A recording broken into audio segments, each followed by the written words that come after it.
សួស្តីអ្នកទាំងអស់គ្នាថ្ងៃនេះខ្ញុំចង់បង្ហាញអំពីការប្រើប្រាស់កម្មវិធី AppMap ដើម្បីយកមកផលិតផែនទី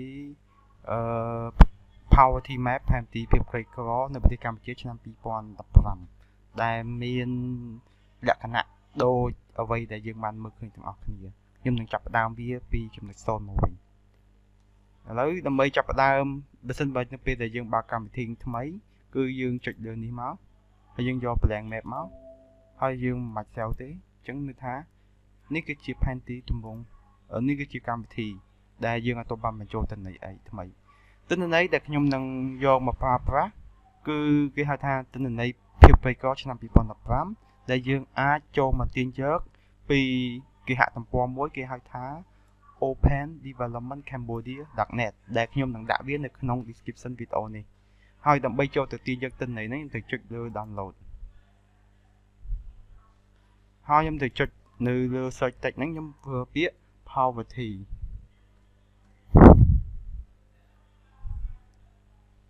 នៅពេលលើ poverty ហើយខ្ញុំនឹងទាញយកទិន្នន័យនេះយកមកកសាងនៅផែនទីនៅលើកម្មវិធីរបស់ខ្ញុំចុចលើហ្នឹងហើយខ្ញុំនឹងយក shape file ArcGIS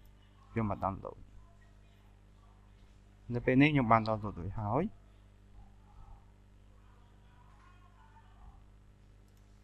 នៅពេលដែលខ្ញុំបាន download រួចហើយហ្នឹងខ្ញុំចូលមកកន្លែង download របស់ខ្ញុំនៅនេះ poverty នេះហើយខ្ញុំបាន extract ទិន្នន័យហ្នឹងអញ្ចឹងទិន្នន័យហ្នឹងមាន3ថ្នាក់គឺភាពក្រីក្រថ្នាក់ commune ថ្នាក់ឃុំសង្កាត់ថ្នាក់ស្រុកខណ្ឌនិងថ្នាក់ខេត្តជាហើយអ្វីដែលខ្ញុំត្រូវធ្វើដំបូងគេគឺខ្ញុំនឹងត្រូវ add ទិន្នន័យទាំង3ហ្នឹងចូលមកលើទិន្នន័យរបស់ខ្ញុំចូលមកលើផ្ទាំង GIS របស់ខ្ញុំរបៀបនៃការ add ទិន្នន័យហ្នឹងគឺខ្ញុំត្រូវចូលកន្លែងនេះគេហៅថា edit data ហើយខ្ញុំចូលនៅកន្លែងចូលទៅ connection នេះហៅថាភ្ជាប់ connection ទៅ folder ដែលខ្ញុំត្រូវការហ្នឹង folder ដែលខ្ញុំដាក់ទិន្នន័យគឺខ្ញុំដាក់នៅក្នុង compress នេះហើយខ្ញុំ add ទិន្នន័យទាំង3ហ្នឹងគឺខ្ញុំចុច consist មកខ្ញុំចុច3ហ្នឹងចុច shift ហើយខ្ញុំចុច3ហ្នឹងឲ្យជាប់មកហើយខ្ញុំចុច add ទៅហើយនៅពេលនេះយើងឃើញទិន្នន័យ3ហ្នឹងហើយគឺវាមាន commune district និង province ឥឡូវខ្ញុំបិទ province ជាមួយនឹង district ចោលខ្ញុំនឹងធ្វើចាប់ផ្ដើមធ្វើការ highlight ពណ៌វិភាគលើទិន្នន័យ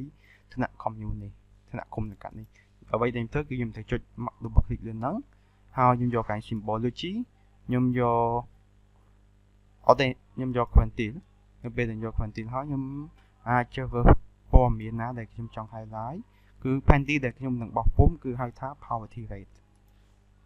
នៅពេលដែលខ្ញុំចុចលើ poverty rate ហ្នឹងមកវាបាន classify poverty rate ហើយខ្ញុំទៅតាម natural track របស់វាគេហៅថាបែងលេខតាមលេខលំដាប់របស់វាខ្ញុំបើចង់បានអាហ្នឹងខ្ញុំចូលកន្លែង classify នេះខ្ញុំត្រូវការតែ3ទេខ្ញុំចង់ដំបូងខ្ញុំចង់បាន value ណាដែលនៅក្នុង poverty តិចជាង5ហើយ poverty មួយទៀតគឺចង់បាន15ហើយ poverty ទី3ខ្ញុំចង់បាន38ហ្នឹងហើយអញ្ចឹងខ្ញុំចង់ចែកពី poverty ថាclass ទី1គឺតិចជាង5 class ទី2នៅចន្លោះពី5ទៅ15 class ទី3នៅពី15ទៅ38.58%ខ្ញុំចុច OK មកហើយនៅពេលនេះខ្ញុំចង់ផ្លាស់ប្ដូររូប color ហ្នឹងដើម្បីឲ្យមានលក្ខណៈល្អជាងមុនដោយថាវាជា color range ប្រភេទពី 0% ទៅ 5% 5% ទៅ15និង15ទៅ38%អញ្ចឹងខ្ញុំចង់ផ្លាស់ប្ដូរ color នេះខ្ញុំត្រូវ double click លើវាហើយខ្ញុំចុចលើនេះហើយខ្ញុំដាក់យកពណ៌ណាយើងក្រហមបន្តិចដើម្បី highlight ថាវាជាអញ្ចឹងហើយនេះគឺជាផែនទីដែលខ្ញុំបានបង្កើតគឺនៅពេលដែលខ្ញុំចុច apply ទៅវានឹង show មកបែបនេះខ្ញុំឃើញនៅពេលបន្ទាប់នេះខ្ញុំចង់ដក boundary នេះចេញគឺខ្ញុំត្រូវចុច double click លើផែនទីហ្នឹងហើយកន្លែងនេះគេហៅ outline color ខ្ញុំយក no color ហើយខ្ញុំ OK outline color ខ្ញុំយក no color outline color ខ្ញុំយក no color ហើយខ្ញុំចុច OK ហើយខ្ញុំចុច apply នៅពេលនេះយើងឃើញថាផែនទីរបស់យើងគឺអត់មាន boundary កំណត់នៅក្នុងទិន្នន័យយើងនេះអញ្ចឹងយើងត្រូវប្រើប្រាស់ទិន្នន័យពីរទៀតដែលខ្ញុំបានបញ្ចូលមកហ្នឹងខ្ញុំត្រូវចុចមកស្ដាំខ្ញុំអស់មកលើតាមលំដាប់គឺថ្នាក់ខេត្តថ្នាក់ឃុំជាមួយនឹងថ្នាក់ខេត្តថ្នាក់ស្រុកខណ្ឌជាមួយថ្នាក់ឃុំ ហើយញ៉ឥឡូវខ្ញុំចង់ប្រើប្រាស់ខេតហើយដោយសារតែយើងដាក់កើងនៅលើគ្នាអញ្ចឹងទៅន័យថាគុំដែលយើងបាន highlight ហ្នឹងដែលខ្ញុំបានចាត់ color ពណ៌ធ្វើវិភាគហ្នឹងគឺបានអត់មើលអត់ឃើញអញ្ចឹងខ្ញុំត្រូវ double click នៅលើវាហើយខ្ញុំយកពាក្យ no color ហើយ boundary ខ្ញុំអាចយក 1.5 ហើយខ្ញុំយកអានេះខ្ញុំឧទាហរណ៍ខ្ញុំថាខ្ញុំចង់បានពណ៌ខ្មៅហើយខ្ញុំចុច OK អញ្ចឹងហើយនេះគឺជា boundary ប្រទេសខេត្តមួយប្រទេសកម្ពុជាយើងអានេះគឺជាខេត្តថ្មីយើងគឺខេត្តត្បូងឃ្មុំហើយដោយសារតែយើងមើលឃើញថា boundary យើងវារៀងធំពេកខ្ញុំចង់បន្ថយវាខ្ញុំគ្រាន់ចុចនៅលើនេះហើយខ្ញុំយកត្រឹមតែ 1.3 ខ្ញុំចុច apply ខ្ញុំចុច OK អញ្ចឹងយើងឃើញថាវានៅធំដដែលអញ្ចឹងខ្ញុំចង់យកត្រឹមតែ1.សាក់យកតែ 1.0 ហើយយើងចង់ apply ម្ដងទៀតអូយ 1.0 វាមើលទៅលក្ខណៈយើងតូចពេកអញ្ចឹងខ្ញុំចង់បានខ្ញុំដូរវិញខ្ញុំយក 1.1 ហើយខ្ញុំ OK ខ្ញុំ apply វារៀងតូចទៀតអញ្ចឹងខ្ញុំត្រូវដូរវិញខ្ញុំដូរយក 1.3 ដដែលវិញតែមើលវាមានប្រយោជន៍អត់អាហ្នឹងយកបានអីអញ្ចឹងនៅពេលហ្នឹងខ្ញុំបាន color នេះគឺជាភូមិបន្ទល់ខេត្តរបស់ខ្ញុំហើយខ្ញុំមិនចង់ត្រឹមតែ highlight ភូមិបន្ទល់ខេត្តទេខ្ញុំចង់ highlight ភូមិបន្ទល់ស្រុករបស់យើងទៀតអញ្ចឹងខ្ញុំទៅខ្ញុំចុច show boundary ស្រុកហើយតទៅទៀតខ្ញុំចុចយកនេះ double click លើ color ហ្នឹងហើយខ្ញុំយកពាក្យ no ខ្ញុំយក 0.4 ហ្នឹងទៅហើយតែខ្ញុំចង់បានដូរពណ៌នេះខ្ញុំយកដូរដាក់ពណ៌ដែលមានលក្ខណៈជាប្រផេះណាវិញយើងរើសពណ៌ដែលលក្ខណៈជាប្រផេះក្រេ 60% ក៏បានអញ្ចឹងយើងឃើញថានេះភូមិបន្ទល់ highlight ពណ៌ខ្មៅដែលយើងបាន show នេះគឺជាភូមិបន្ទល់ថ្នាក់ខេត្តរបស់យើងហើយភូមិបន្ទល់ដែលតូចៗល្អិតនៅក្នុងខេត្តនេះគេហៅថាភូមិបន្ទល់ស្រុកអញ្ចឹងនៅក្នុង data view បន្ទាប់ពីយើងបានធ្វើការវិភាគលើពណ៌មានដាក់ color ហើយខ្ញុំចង់ដាក់ឈ្មោះមួយនៅតាមខេត្តមួយអ្វីដែលខ្ញុំធ្វើខ្ញុំគ្រាន់តែចុច double click វាក៏មកស្ដាំនៅលើ property យក property មកហើយខ្ញុំយកពាក្យlabel ហើយខ្ញុំយក label feature in this layer ហើយខ្ញុំយក province name ខ្ញុំយកទំហំ font 12ហើយចុច apply សាក់មើលយើងឃើញថានេះគឺជាឈ្មោះខេត្តនីមួយៗនៅលើទិន្នន័យយើងតែខ្ញុំឃើញថាឈ្មោះខេត្តរបស់យើងមានលក្ខណៈយើងធំបន្តិចខ្ញុំដូរយក11ខ្ញុំយកអក្សរដិតហើយខ្ញុំចង់បាន font ខ្មែរ OS content ខ្ញុំចង់បាន font Times New Roman ខ្ញុំចង់បាន Times New Roman ហើយខ្ញុំ apply color ហ្នឹងពណ៌ហ្នឹងយើងអាចអក្សរដែលយើងបាន show ហ្នឹងគឺយើងអាចទទួលយកបាននៅពេលនេះឥឡូវដើម្បីបោះពុំឥឡូវនៅលើពណ៌មាននេះយើងបាននៅលើពណ៌មានដែលយើងចង់ show លើផែនទីយើងបានយកបានហើយអញ្ចឹងដល់ពេលដែលយើងទៅដល់ដំណាក់កាលបោះពុំផែនទីនៅពេលដែលយើងបោះពុំមុនពេលយើង show ទៅបោះពុំផែនទីយើងត្រូវកំណត់ទំហំ select ដែលយើងបោះពុំមុនយើងត្រូវចុចទៅកន្លែង file យកកន្លែងpage and pin setup ហើយយើងត្រូវជឿទំហំกระดาษរបស់យើងគឺយើងចង់បោះពុំ A3 A4 ឬក៏ A5 យើងពេលនេះខ្ញុំចង់បោះពុំ A4 ហើយកระดาษរបស់ខ្ញុំចង់បានកระดาษផ្ដេកហើយខ្ញុំត្រូវចុច OK បើសិនបើយើងចង់ធ្វើទំហំกระดาษ manual យើងអាចយកទំហំនេះមកជ្រើសរើសទំហំណាមួយយើងវាយបញ្ចូលវាមកហើយចុច OK ហើយយើងមានយកกระดาษ A4 OK ហើយយើងត្រូវចុចនៅខាងនេះគេហៅថា layout view ចុចលើ layout view វានឹងឃើញផែនទីរបស់យើងហើយយើងប្រើនៅពេលដែលចំណុចហ្នឹងយើងត្រូវប្រើប្រាស់ tool នៅក្នុងនេះជាមួយនឹង tool មួយជួរនេះនៅលើនេះឥឡូវហ្នឹងខ្ញុំចុចលើមកនេះយើងឃើញគេហៅថា border ខ្ញុំចង់អស់វាពីវាធំតិចកុំឲ្យតូចពេក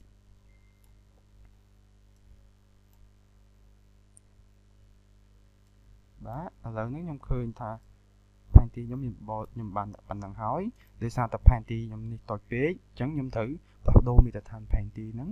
គឺខ្ញុំខាងលើនេះខ្ញុំយក 2,500,000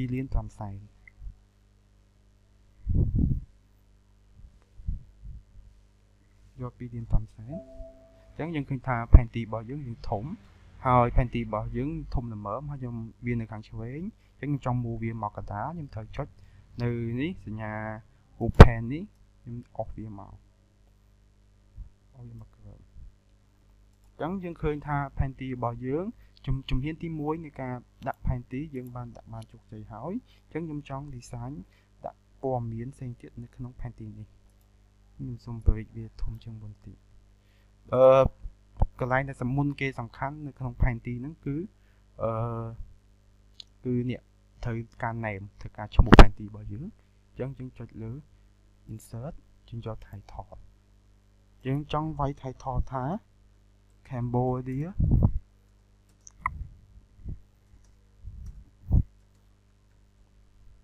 Poverty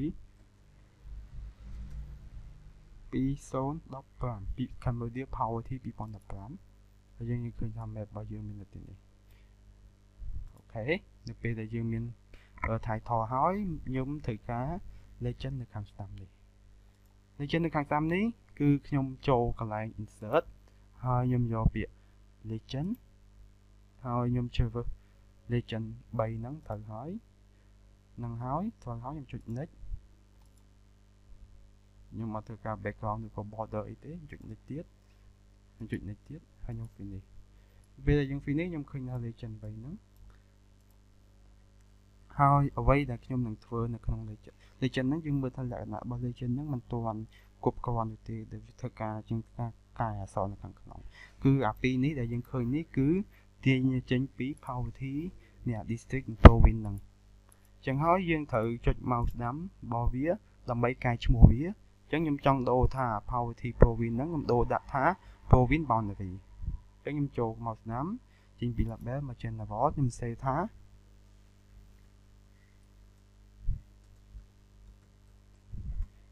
province boundary ហើយខ្ញុំ apply មកអូខេឃើញវា change ទេហ្នឹងហើយតើវា change province boundary ហើយខ្ញុំត្រូវចុច mouse ស្ដាំលើវាយក general នេះកន្លែង district ខ្ញុំ save ថា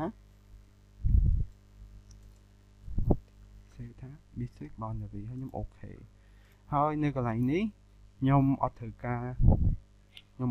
អក្សរអីគេ poverty rate community ទេខ្ញុំទៅចុច mouse ស្ដាំខ្ញុំអាចលុបវាចោលបានហើយចុចអូខេយើងអត់មានឃើញអីទេវានៅតែ poverty rate នេះមួយអញ្ចឹងអ្វីដែលខ្ញុំធ្វើនៅកន្លែង poverty rate ខ្ញុំទៅចុច mouse ស្ដាំលើវាហើយខ្ញុំចុច mouse ស្ដាំម្ដងទៀតខ្ញុំ convert វា to graphic នៅពេលដែលខ្ញុំ convert to graphic ហើយមានន័យថាវាជា graphic វាជា Anode graphic ខ្ញុំអាចកែ content មកខ្ញុំតាមចំណុចរបស់ខ្ញុំបានឥឡូវខ្ញុំចុច ungroup អញ្ចឹងនេះ poverty rate ខ្ញុំចុចលើវាខ្ញុំចុច double click ខ្ញុំអាចកែរបស់វាបានអញ្ចឹងយើងអាចសរសេរថា poverty rate ហើយដាក់សញ្ញាភាគរយ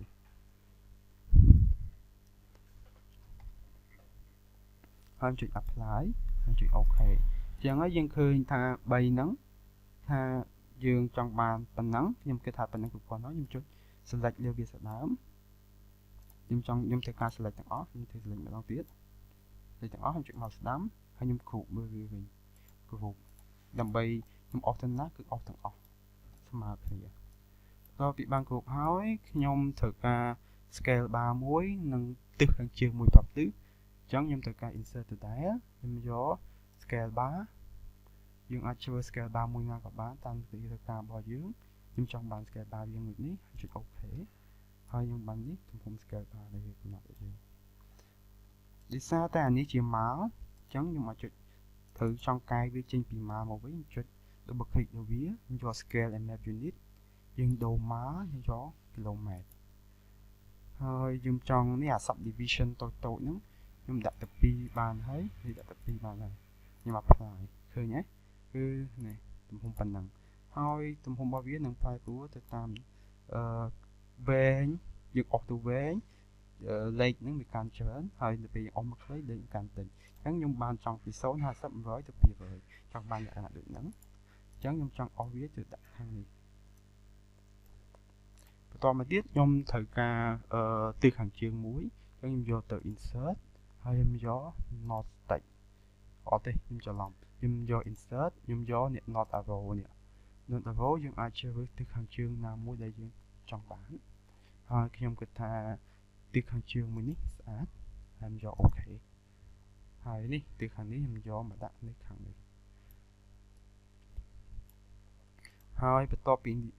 ព័ត៌មានខាងនេះខ្ញុំធ្វើការ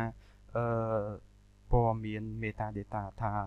ទិន្នន័យនេះខ្ញុំបានយកចេញពីណាគឺខ្ញុំទៅចូលនៅព័ត៌មានដើមគឺកន្លែងដែលខ្ញុំបាន download ទិន្នន័យហើយខ្ញុំចូលទៅមើលថាតើទិន្នន័យនេះយកចេញមកពីណា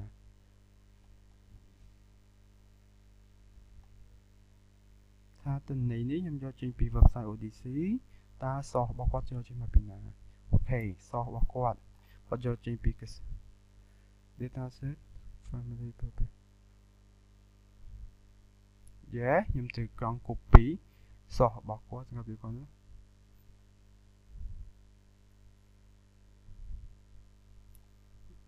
ញុំចង់បានខ្ញុំត្រូវការនេះ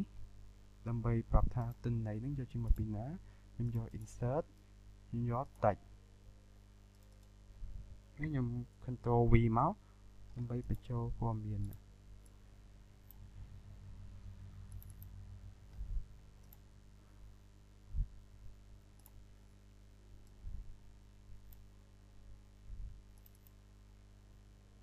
បាទ sign position អានឹងតែទៅយើង change symbol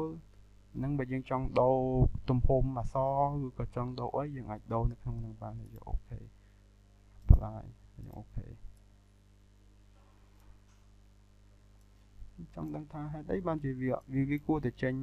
នេះមកមួយទៀតជាមួយ insert សម្រាប់ទៀត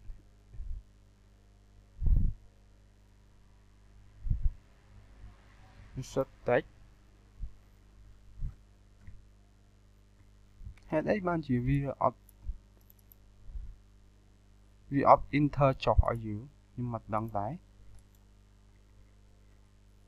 វាត្រូវតែចុះបន្ទាត់ឲ្យយើងបើវាមិនចុះបន្ទាត់ឲ្យយើងចេះ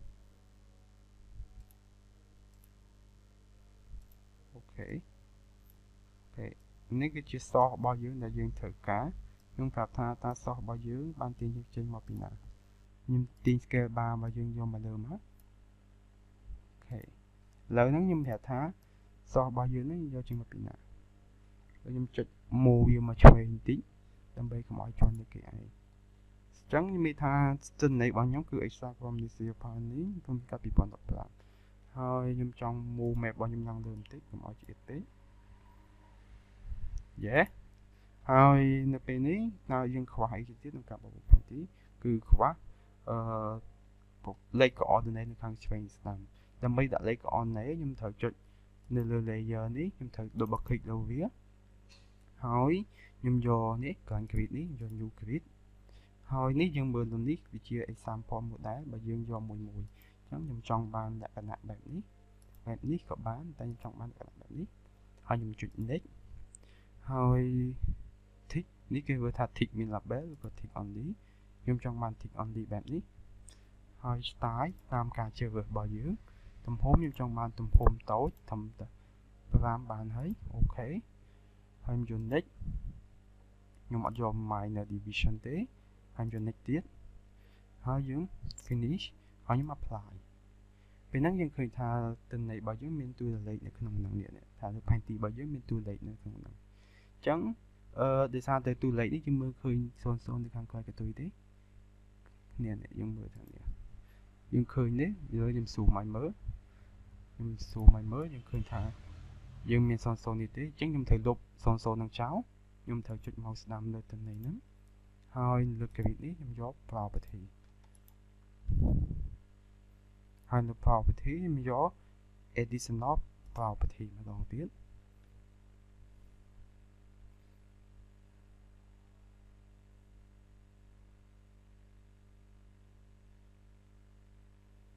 ខ្ញុំsẽចូល additional property ម្ដងទៀតហើយកាលនេះខ្ញុំយក number format ហើយខ្ញុំយក 1000នេះ number significant ខ្ញុំយក 1000 separate ហើយយក OK apply OK apply ហើយយក apply យើងឃើញថាលេខ00មិញបានបាត់ទៅយើងជោគជ័យហើយយើងមក zoom មក overview กระดาษនេះវិញហើយយើងមើលផែនទីរបស់យើងនេះថាផែនទីរបស់យើងស្ទើរតែចប់ទាំងសងហើយអ្វីដែលជាបញ្ហារបស់យើងគឺដោយសារតែលេខនេះចេញនៅខាងក្រោយទំហំកដាស់អញ្ចឹងយើងត្រូវពង្រឹងទំហំផែនទីរបស់យើងឲ្យតូចជាងមុនបន្តិចអញ្ចឹងយើងត្រូវចុចនៅលើចំណុចនេះចុចនៅលើវាហើយយើងពង្រឹងវាតិចមកអូខេយើងពង្រឹងវាប៉ុណ្ណឹងហើយដូច្នេះហើយខ្ញុំចុចលើខ្ញុំត្រូវចុចនៅលើនេះរបស់ខ្ញុំtitle map icon ខ្ញុំសេរីវាដាក់ខាងលើវិញហើយអក្សររបស់ខ្ញុំនេះខ្ញុំចង់ខិតវាមកស្ដាំបន្តិចហើយ legend របស់ខ្ញុំចង់ឡើងមកលើបន្តិចអូខេ perfect ស្ទើរតែចប់ទាំងសងហើយខ្ញុំសូមពង្រីកបន្តិចកុំឲ្យបាត់បង់កតុយតំបន់កតុយនេះតំបន់អភិរក្សកតុយនេះរបស់យើងហើយផែនទីខ្ញុំសូមចុះបន្តិចកុំឲ្យខ្ពស់ពេកហើយខ្ញុំសូមឡើងបន្តិចវិញដល់ពេលហ្នឹងយើងបានផែនទីយើងមើលថាផែនទីរបស់យើងអត់មានបញ្ហាអីទេយើងចង់ស្រាយអក្សរ note ឥឡូវខ្ញុំចង់ដាក់ពណ៌ background ខាងក្រោយនៃស្លាកផែនទីរបស់ខ្ញុំអីដែលខ្ញុំត្រូវធ្វើគឺខ្ញុំចូលទៅ layer ទៅដែរហើយខ្ញុំត្រូវយកកន្លែង frame នេះ background នេះខ្ញុំអាចយកពណ៌ណាមួយដែលខ្ញុំត្រូវការឧទាហរណ៍ខ្ញុំចង់បាន gray ហើយខ្ញុំចុច apply មកវានឹង show ផែនទីពណ៌ gray នៅខាងក្រោយរបស់យើងអញ្ចឹងយើងចង់បានពណ៌ណាក៏បានស្រេចតែយើងអញ្ចឹងខ្ញុំចង់សាក់ test yellow ចុចនៅលើវានឹងចេញ yellow ឲ្យឥឡូវខ្ញុំចូលយកពណ៌មួយខ្ញុំចង់បានពណ៌sepia នេះដែលយើងមើលមកថាលក្ខណៈរបស់វាមិនដែរអូយអត់ស្អាតទេអញ្ចឹងខ្ញុំចង់យកពណ៌មួយទៀតយក gray នេះខ្ញុំចូលចិត្តពណ៌ gray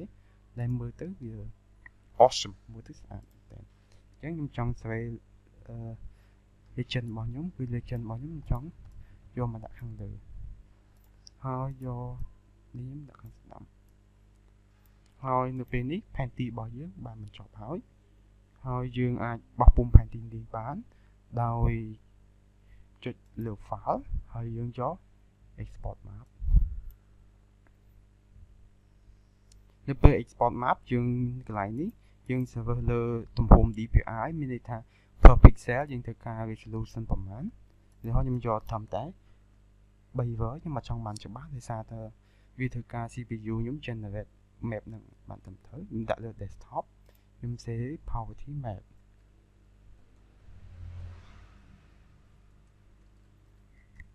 ខ្ញុំ save poverty map ហើយខ្ញុំចុច save ពេលហ្នឹងហើយគឺកម្មវិធី ArcGIS វានឹង generate ឥឡូវយើងអត់មានឃើញថាវា processing អីទេថា map របស់យើងបាន generate បញ្ចប់ហើយអញ្ចឹងយើងទៅមើលលើ desktop ទាំងអស់គ្នាឥឡូវខ្ញុំចុចទៅលើ desktop ហើយយើងធ្វើផែនទីរបស់យើងតើយើងនៅទីណានេះផែនទីរបស់យើងទំហំ 2.46 pixel អញ្ចឹងនេះផែនទីរបស់យើងបានបញ្ចប់ហើយគឺយើងបានបង្កើតផែនទីមួយដែលនិយាយអំពីភាពក្រីក្រប្រទេសកម្ពុជាឆ្នាំ2015ហើយនេះគឺជា legend របស់យើងបណ្ណារីឃុំសង្កាត់បណ្ណារីថ្នាក់ខេត្តបណ្ណារីស្រុកខណ្ឌហើយផែនទីរបស់យើងមើលទៅលក្ខណៈអាចទទួលយកបានសូមអរគុណបើសិនបើមានសំណល់អីទៀតយើងអាច comment នៅខាងក្រោមនេះខ្ញុំនឹងឆ្លើយសំណួរទៅតាមអ្វីដែលខ្ញុំអាចជួយធ្វើទៅបានសូមអរគុណម្ដងទៀត